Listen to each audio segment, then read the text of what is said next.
Hi everyone. So today on a new episode of We Are in Business, episode 4. I'm really happy we have here today Mr. David Dror. He's a real estate broker. He has lots of experience, over 5 years of experience here in Montreal. He learned in Vanier College in Jerusalem and in LaSalle College. He has lots of experience and he's an expert in the field.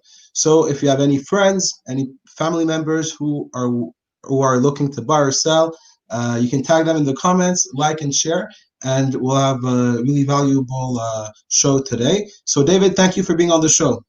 Thank you for having me, Eitan. Thank you. So, we're going to start with the first question today, and the most obvious one. Why did you enter the field of real estate?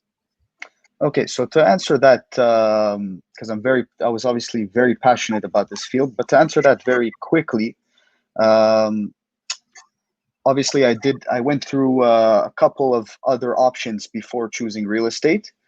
I really ended up choosing real estate for the fact that you really have the opportunity to grow your own way. It's really you're your own boss. You're self-employed. The opportunities are limitless. So, and obviously also I always had a passion for it. Otherwise, I would have never chose it. Um, I would say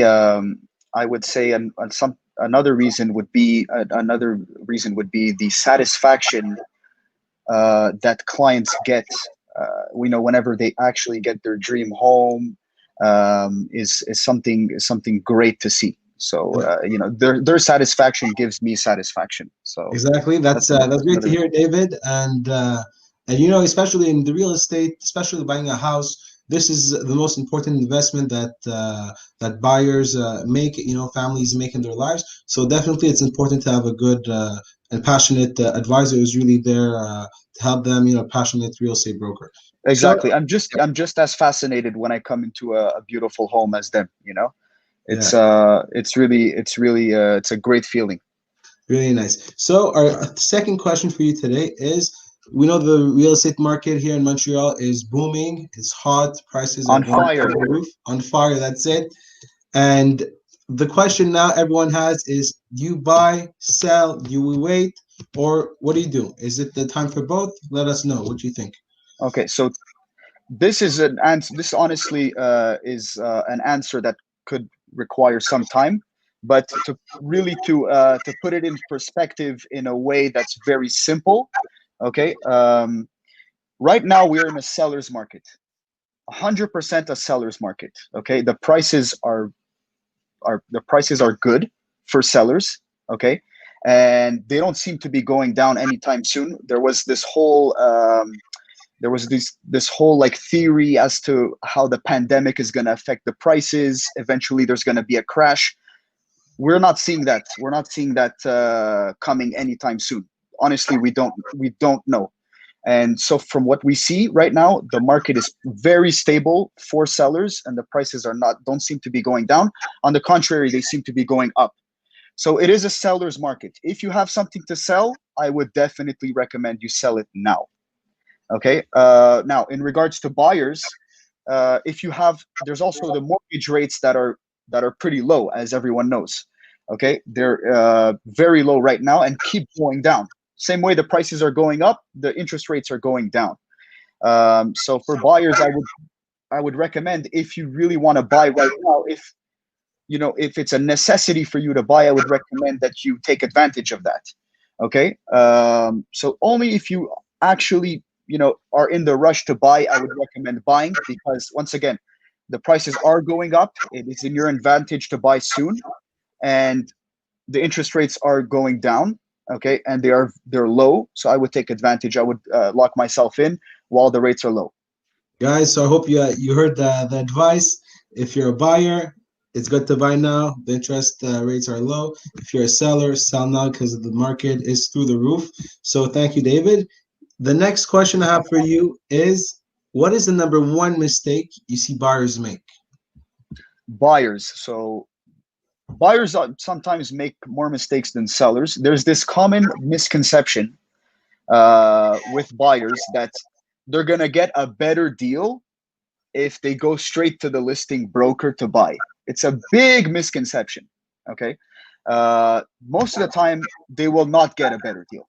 Okay, they have this idea that if they go directly to the listing broker, they can negotiate the price more, because obviously the listing broker doesn't have to share his commission with a collaborating broker.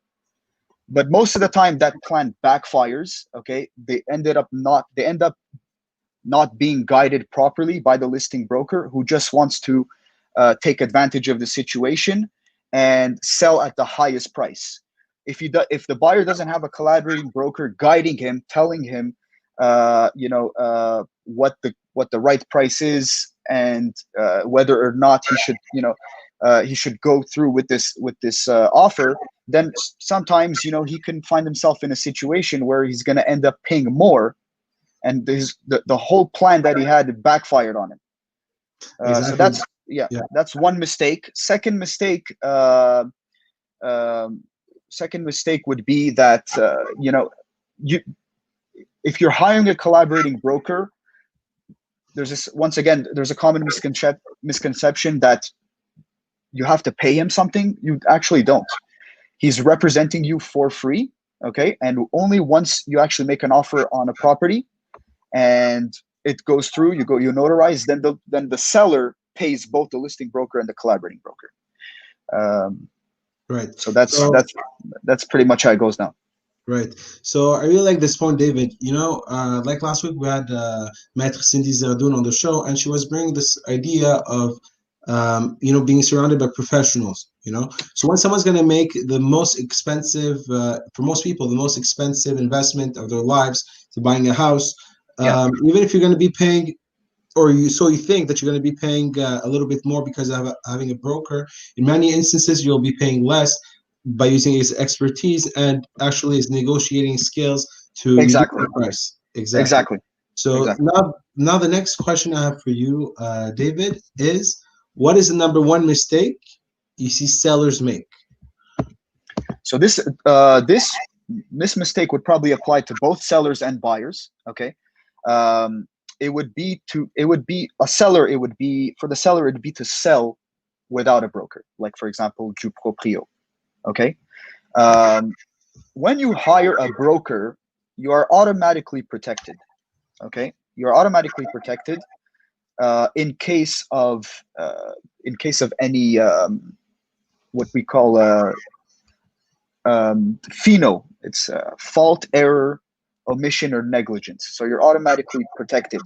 Okay, you can avoid, if ever your property has a problem that you don't know about, you could avoid a major lawsuit if you're being protected and guided by a listing broker. And it's the same thing for buyers. If you're hiring a collaborating broker, he's in the case that you buy a property like that, you're also protected in the same way. Right, exactly. So that's also another point that it's important to mention, because without those protection, I'm sure they can go to court for a long amount of years, and to get their money back, it gets really hard, right? It can get very complicated. Very complicated. Right. Exactly. So it's something you obviously want to avoid. You want a smooth transaction. Exactly. So that's a great answer. Now the final question I have for you is, what advice can you give someone who would like to invest in real estate? Okay, very, very, very simple. Keep it simple but stupid. Buy low, sell high. Okay. For an investor, okay, it's very important that you look for the right deal. You want to make sure your return on investment is profitable. So never, if it's an investment, never be in the rush to invest. Take your time. Because obviously investments most of the time are even bigger purchases than homes, condos, even duplexes or triplexes. Some duplexes and triplexes, they serve as as the as the as the buyer's property, right? But most sometimes, they're bought for strictly for investment purposes. So you got to really make sure, when you're starting with duplexes and triplexes, it's not as risky. But when you start heading into, multi residential, couple units, let's say 20 units and up, you have to make sure that your ROI is profitable. So don't rush into it. Make sure you're paying the right price. Okay. And look around. There's a lot available. And once again, you have to be guided by a broker that knows exactly what he's doing.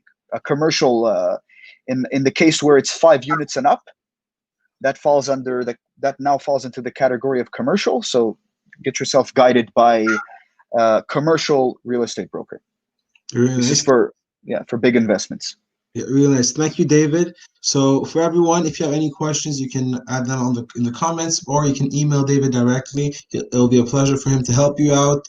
He has lots of experience, and he works everywhere in Côte-Saint-Luc, everywhere in Montreal. Do you do a little bit outside of Montreal? I go wherever we need me. I'm not picky. That's it. So he's out there. He's there to help the clients. You have all the details to reach David on Instagram, Facebook, on LinkedIn. In the comments, you can follow him, and he always puts out nice content and new updates on the real estate market. Yeah. So thank you very much, and we'll see you guys next week. Thank you, Eitan. Thank you.